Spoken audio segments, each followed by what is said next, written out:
is stepping out of the spotlight to focus on her husband's health. This morning, sources close to Celine and Renee Angelil tell us exclusively that Renee is receiving medical treatments in Las Vegas, where Celine is by his side.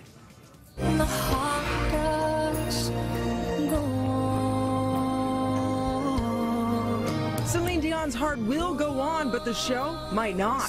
The Canadian songstress is putting her career on hold to care for her ailing husband, Renee Angelil, who had a cancerous tumor removed from his throat last December. In a statement released yesterday, Dion says, "I want to devote every ounce of my strength and energy to my husband's healing. And to do so, it's important for me to dedicate this time to him and to our children." The singer herself is also dealing with an illness that's caused inflammation in her throat muscles. She's canceled all of her Vegas shows and called off her upcoming Asian tour. Earlier this year, 72-year-old Angelil stepped down as his wife's manager. But just last month in Montreal, the singer told Entertainment City that her husband's health was on the mend. My husband is doing really well. He's working really hard on his health. Dion and Angelil have been married nearly 20 years.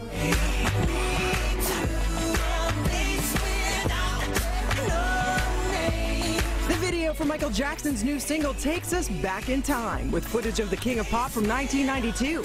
A Place with No Name became the first music video to ever premiere on Twitter when it was released late last night. The song was featured on Jackson's posthumous album Escape, but was originally recorded in 1998. The video features outtakes and behind-the-scenes footage from the video for Jackson's '92 single, In the Closet.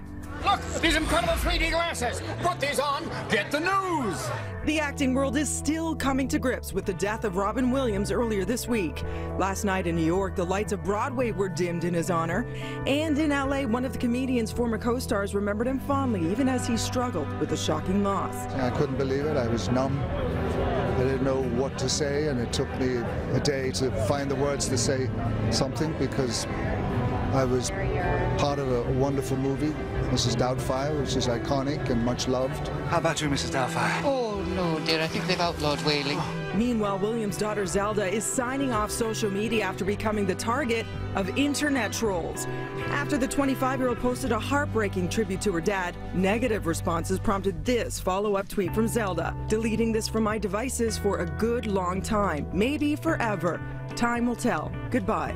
And while there isn't much time left before the 66th Annual Emmy Awards, the executive producer of the ceremony says a meaningful tribute to Williams is already in the works. The primetime Emmys air August 25th. And now for a lighter turn, Sin City's long-awaited sequel, A Dame to Kill For, is about to take over theaters. The film star Eva Green tells Entertainment City's Brad Smith about being a femme fatale. Who was to play? I was cast like a week before shooting, so I worked like mad. I didn't sleep. I need you. What was your chemistry like with Josh? I'm a big fan of Josh. The first time I met him, actually, he was wearing that mask. Were you wondering who it was? Is it really Josh Brolin behind that mask? But I recognized the voice. Ava. She betrayed me. Kill him. I actually asked him if he tweaked the voice, and he said no. I was like, wow, that's my voice. Coming up on Entertainment City next week, Brad sits down with the stunning Jessica Alba to talk about reprising the role of Nancy. Don't worry, I got this.